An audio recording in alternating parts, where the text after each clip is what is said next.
Hey my Pristies, welcome back to my channel. So today I'm going to be showing you guys how I break in or pinch a new acrylic brush.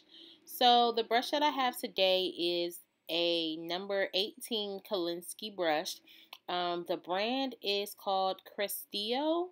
I've never used this brand before. I just use any brand as long as it's 100% Kolinsky. I don't think that the brand of the brush really matters. I picked it up at my local nail supply.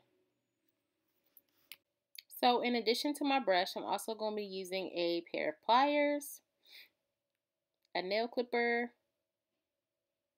a damping dish,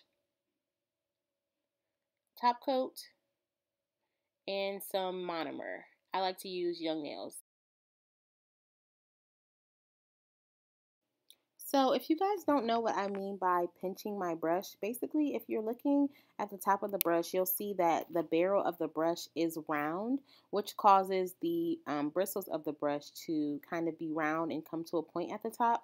Well, what I want is for the barrel of my brush to be a little bit flattened, like almost an oval shape, which will make the bristles of the brush fan out more flat-like. If you can see, here's a couple of my previous brushes that are already pinched and that I've used for a couple of months and actually some of them for a couple of years.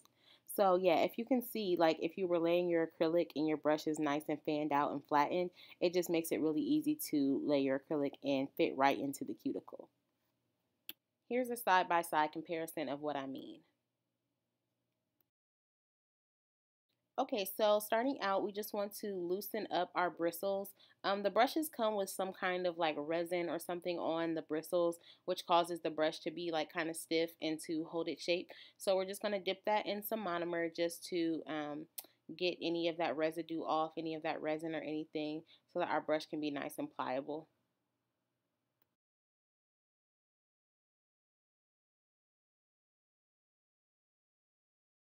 So now that our brush is nice and pliable and wet, I'm going to go ahead and start to pinch it just at the bristles in between a paper towel, just as I would if I were cleaning my brush, and kind of start flattening the bristles into the fan shape. So I kind of twist my brush around and flatten it to see which way I feel like it's naturally going to kind of flatten, and I like to kind of run it in between my fingers to see which way it's going to get nice and flat before I pinch it. So yeah, once you determine that, you'll be ready to pinch.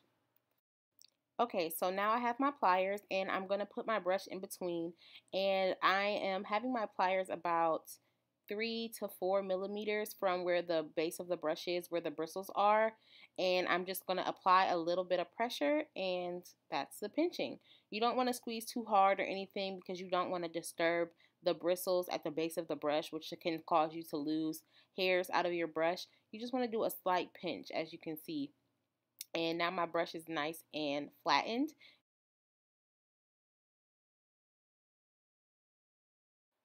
Okay, I'm going to go ahead and redip my brush, and then if you guys can see, there's little hairs from the bristles at the tip of the brush. I'm going to go ahead and clip those hairs off so that the brush can be nice and smooth across. It's just going to make my acrylic application that much smoother when it's time to lay. So I'm just going to take my nail clipper and remove those little hairs. Just right at the tip. You don't want to cut too far down or anything like that because you don't want to ruin your brush. If you're not really comfortable doing this part, you can definitely leave it out. It's not, 100% necessary to me, but it's just an extra step that I like to do.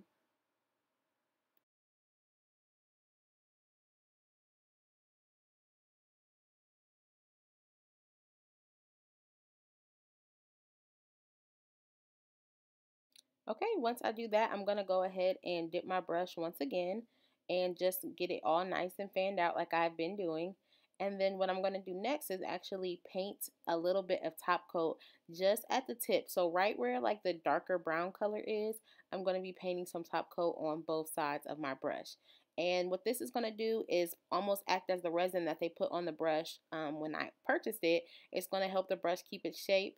And it's also going to help for me to clean up any extra hairs at the tip if I need to with my scissor. So yeah, on both sides you're just going to paint it a little bit, and then you're going to kind of rub it between your just to get it to hold its shape nicely. And then you can store your brush like this and it'll hold its shape, and then when you're ready to use it, you can just dip it in the monomer again. So this is something good to do until your brush starts really getting broken in from using it a lot. Every time after you finish or at the end of the day or something, you can always put a little bit of top coat for your brush to keep its shape. What I'm doing now is just going in with my scissors and cleaning up some of the hairs that I wasn't able to catch with my nail clipper, just because my clipper wasn't as sharp as I thought it was. So I went in with my scissors just to clean it up a tad bit, and having the top coat on there to hold all the bristles in place really helps with this. So yes, that is the finished pinching. This is what the brush looks like. It's all ready to be used on a client, and I'm really excited to use it because it was definitely time for me to get a new brush.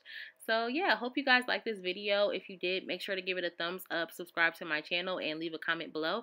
And I will see you in the next one. Bye guys.